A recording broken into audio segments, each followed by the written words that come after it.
Good morning, dear students. So, today let's start question 7. It says that in a square sheet, draw two triangles of equal area.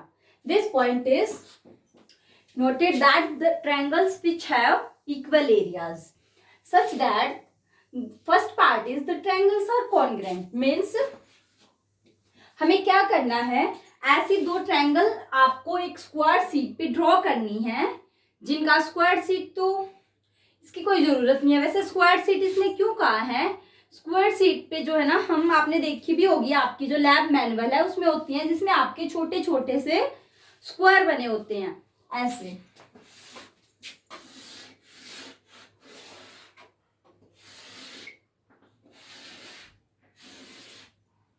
आपके ऐसे ऐसे जो seat होती है ना, जिसमें आपके एक एक बॉक्स बने होते हैं, स्क्वायर सीट, उसको आप स्क्वायर सीट बोलते हो, जिसमें आपके स्क्वायर्स बने हुए होते हैं.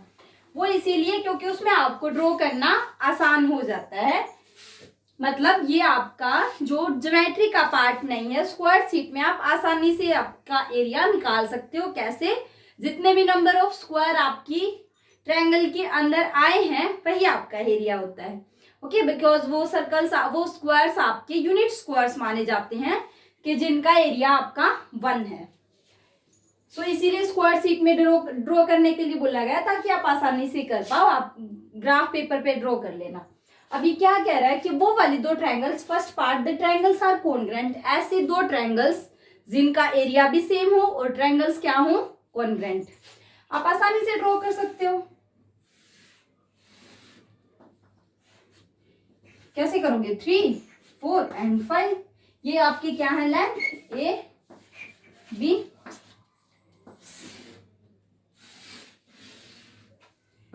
P Q R, 3, 4 and 5. आपको पता है दो ट्रायंगल्स कॉन्ग्रुएंट कब होती हैं. आप कोई भी क्राइटेरियन यूज कर सकते हो कॉन्ग्रुएंसी का. यहाँ पे मैंने कौन सा क्राइटेरिया यूज किया है, which have equal sides. Okay, so आप इसको आसानी से लिख सकते हो. आप ये स्क्वायर शीट में बना सकते हो. कैसे? आपको यहां से यहां तक कितने स्क्वायर में होने चाहिए, 5, और यहां से यहां 4 एंड देन 3. अंडरस्टूड? ऐसे आप दो ट्रायंगल ड्रॉ कर सकते हो. And triangle A B C congruent to triangle P Q R. आपकी इसमें एक बात और थी, What can you say about their perimeter? वो मैं भूल गई लिखना. What can you say about their perimeters?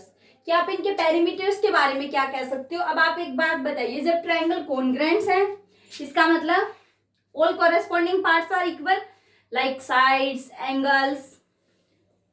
उनका एरिया तो पहले से इक्वल है. आप इनका एरिया निकाल सकते हैं. आप इसको ऐसे की बजाय आप इनको ऐसे ड्रॉ कर लीजिए. आपके स्क्वायर शीट में आसानी से भी ड्रॉ हो जाएंगे राइट एंगल ट्रायंगल के लिए. उसमें आप क्या करना, स्क्वायर ग्राफ पेपर पे जितने 4 ये 3 स्क्वायर यहाँ ले लेना, 4 यहाँ, और ये जब मिलाओगे तो आपकी ये 5 हो जाएगी. इसका नाम आप कुछ भी रख दो, ए बी सी. ऐसे ही आप 3, 4, 5 पी क्यू. आप इनका एरिया निकालिए. एरिया क्या होता है, area of triangle A B C is equal to 1/2 into base. Base आपका क्या है, 4, B C 4 into height. Height आपकी क्या है, 3. ये आपका एरिया का फॉर्मूला होता है, 1/2 into base into height. Now 2 1 2, 2 2 4 which is equal to 6. और यही आपका सेम होगा एरिया किसका, ट्रायंगल पी क्यू आर. आपका इस ट्रायंगल का एरिया और उस ट्रायंगल का एरिया दोनों सेम है, और and also the triangles are congruent. आपको वही दो ट्रायंगल कॉन्ग्रुएंट करनी थी.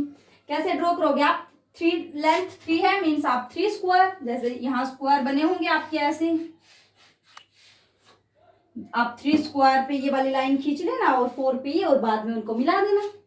आसानी हो जाएगी. आपको कंपास स्केल वगैरह से कंस्ट्रक्शन नहीं करनी पड़ेंगे. तो ये दोनों ट्रायंगल्स आपकी कॉन्ग्रुएंट भी है. And also perimeter. पेरीमीटर बताइए इनका इक्वल है या नहीं है. Perimeter of triangle A B C which is equal to, perimeter क्या होता है आपका, चारों साइड की, जो आपका चारों साइड्स का जो लेंथ होती है, जैसे आप इस पॉइंट से चले यहाँ और घूम के वापस इसी पॉइंट पे आने में आपने जितना भी डिस्टेंस कवर किया है वो आपका पेरीमीटर होता है। तो क्या होगा इसका, 3 + 5 + 4 9 + 3 is 12 which is equal to perimeter of triangle P Q R. Understood? So these both triangles are congruent, also the perimeter also equal and area is also equal. अब हमें क्या निकालना है, सेकेंड पार्ट में दो ऐसी ट्रायंगल्स निकालनी है जिनका एरिया तो इक्वल हो लेकिन वो दोनों आपस में कॉन्ग्रुएंट ना हो। आपको सेम ऐसी ही ट्रायंगल्स ड्रॉ करनी है जिनका सिर्फ एरिया इक्वल हो लेकिन वो कॉन्ग्रुएंट ना हो। अभी मैं आपको दो ट्रायंगल दिखाती हूँ। Suppose this is your 3, this is your 4, this length is of 5. Now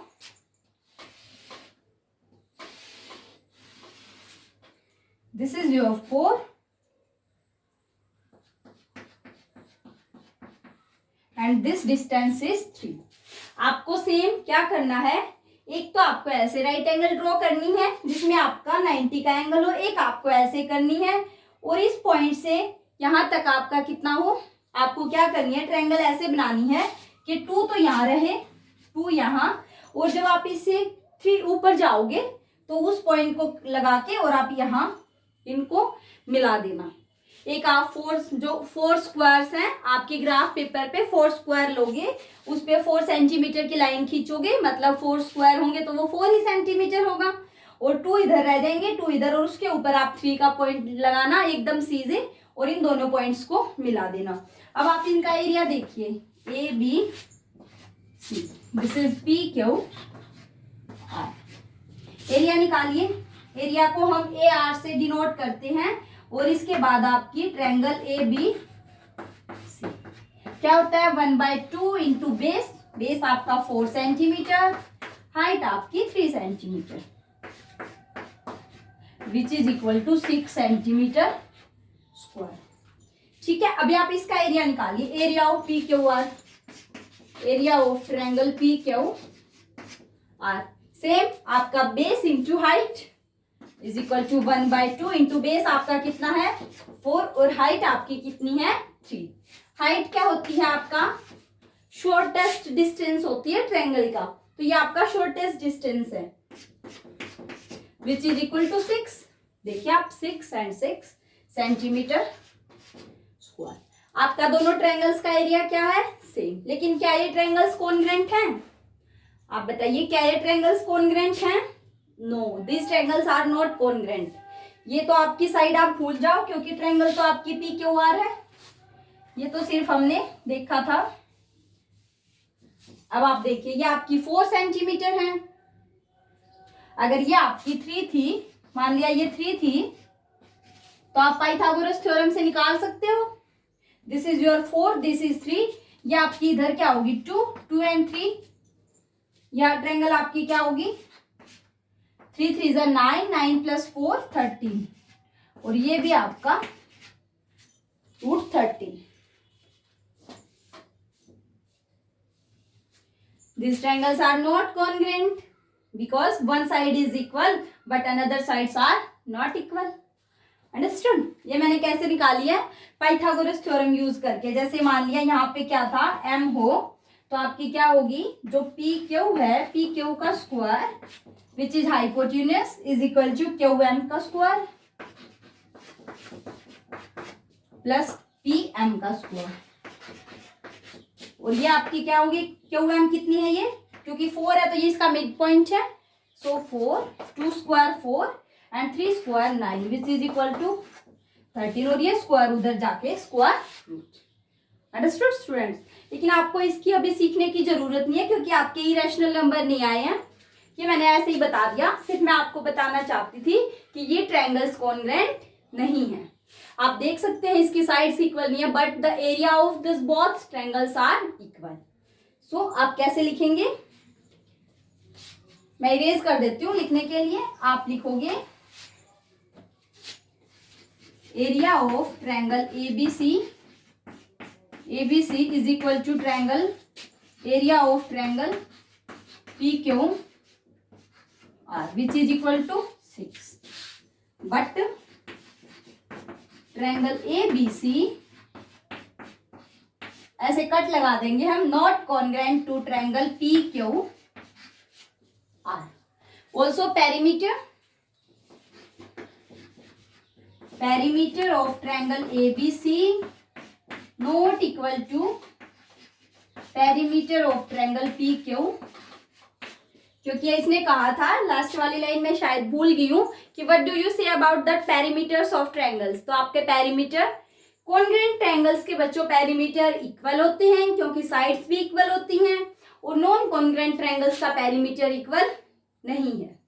understood? Okay students, now come to our next question. समझ आया बच्चों सभी को ये क्वेश्चन? अगर कोई प्रॉब्लम है देन यू कमेंट मी। सिर्फ आपको क्या करना था, ऐसे दो ट्रायंगल ड्रॉ करनी थी जो कॉन्ग्रुएंट हो लेकिन एरिया दोनों का इक्वल हो। फिर आपको वो दो कॉन्ग्रुएंट ड्रॉ करनी थी जिनका एरिया तो इक्वल है but triangles are not congruent, sorry non congruent triangles आपको ड्रॉ करनी थी। सो ये आपकी नॉन कॉन्ग्रुएंट ट्रायंगल्स है। Understood? So have a nice day. Come meet you at next video.